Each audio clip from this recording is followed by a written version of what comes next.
नाज़रीन आदाब, खबर दोपहर के साथ मैं हूं उल्फत आरा, आपका इस्तकबाल करते हैं। सबसे पहले अब तक की हेडलाइंस। अयोध्या मालिकाना हक मामला सुप्रीम कोर्ट में टली समाअत, जस्टिस एसएस बोंडे की तबीयत नासाज।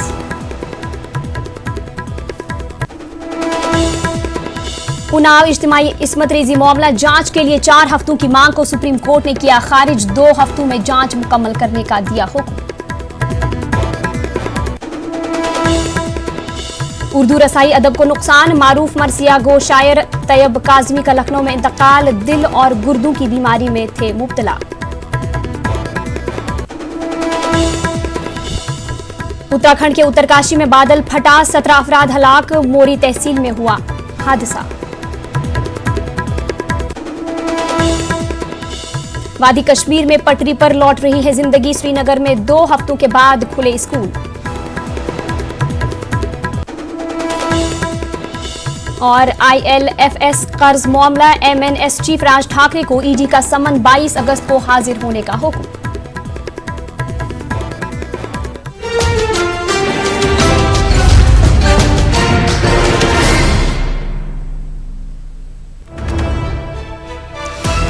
बड़ी खबर है जम्मू कश्मीर से। पाकिस्तान की तरफ से फिर बिलाइस्टाल फायरिंग हुई है।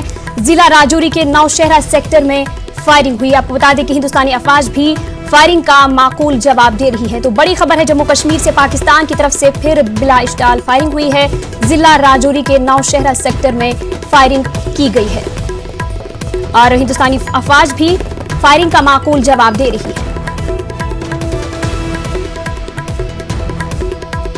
बड़ी खबर है, पाकिस्तान की तरफ से फिर बिलाइस्टाल फायरिंग की गई है। जिला राजौरी के नौशहरा सेक्टर में फायरिंग की गई है। तो मजीद तफसीलात के लिए हमारे साथ जम्मू से समीर भट्ट हमारे साथ जुड़ चुके हैं। समीर, क्या मजीद तफसीलात देना चाहेंगे? देखिए उल्फत, पाकिस्तान है जो है, पाकिस्तान वो मानने का नाम ले रही है। पाकिस्तान ने पिछले 3 दिन में लगातार फायरिंग की है, चाहे वो पुंछ के सेक्टर्स हो या राजौरी के सेक्टर्स में, जिसमें हमारा एक जवान भी शहीद हुआ। कल एक सिविलियन जो है जख्मी हो गया और आज फिर नौशहरा सेक्टर को टारगेट किया है पाकिस्तान ने।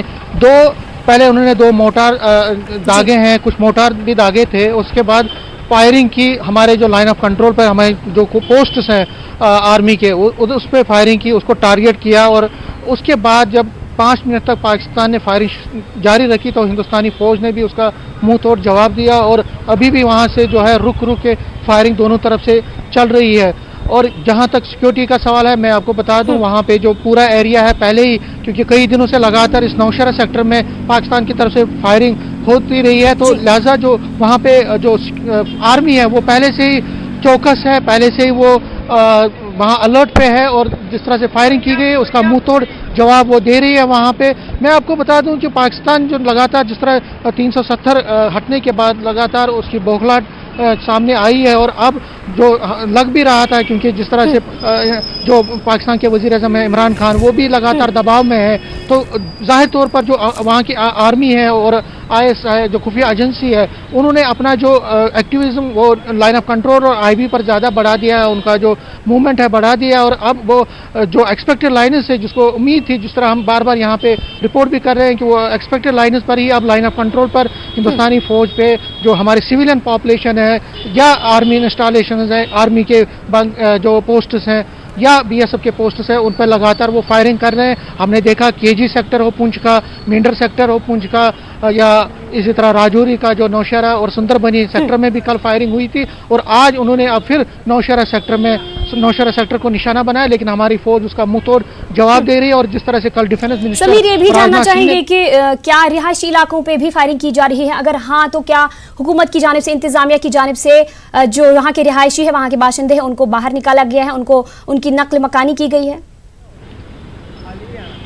देखिए उल्फत, मैं आपको बता दूं, जब भी पाकिस्तान फायरिंग करता है तो पहले तो वो आर्मी इंस्टॉलेशन, हमारे डिफेंस इंस्टॉलेशन को टारगेट करता है और उसके बाद वो अपना रेंज बढ़ा देता है और जो है सिविलियन पॉपुलेशन, जो आबाई, जो हमारे रिहायशी इलाके हैं, उन पे भी फायरिंग करता है। तो फिलहाल नौशहरा सेक्टर से जो खबर आ रही है उसमें कुछ मोटार जो है वो रिहायशी इलाकों में भी गिरे हैं, हालांकि कैजुअलिटी की कोई अभी इतला नहीं है, लेकिन हिंदुस्तानी फौज इसका मुंह तोड़ जवाब दे रही है। और जहाँ तक जो अरेंजमेंट्स की बात है, तो जाहिर तौर पर जब भी ऐसी फायरिंग देखने को मिलती है तो जो वहाँ की सिविलियन एडमिनिस्ट्रेशन है या जो डिफेंस के ऑफिशियल्स हैं वो एक स्ट्रेटजी के साथ चलते हैं। सबसे पहले वहाँ जो साथ में जो स्कूल होते हैं उनको बंद किया जाता है और उसके साथ ही लोगों को घरों को वापस जाने को कहा जाता है। और हमने लगातार जब भी जो फायर बंदी की उल्लंघन होता है, सीज फायर का वायलेशन होता है, हमने ये लगातार ये देखा है कि जो भी अरेंजमेंट्स किए जाने होते हैं और अगर लेवल बढ़ती है, अगर फायरिंग रेंज बढ़ती है और ज़्यादा तेज़ी से फायरिंग होती है तो फिर कुछ लोगों को जो है महफूज मुकामात पर भी लिया जाता है। लेकिन नौशहरा सेक्टर में जो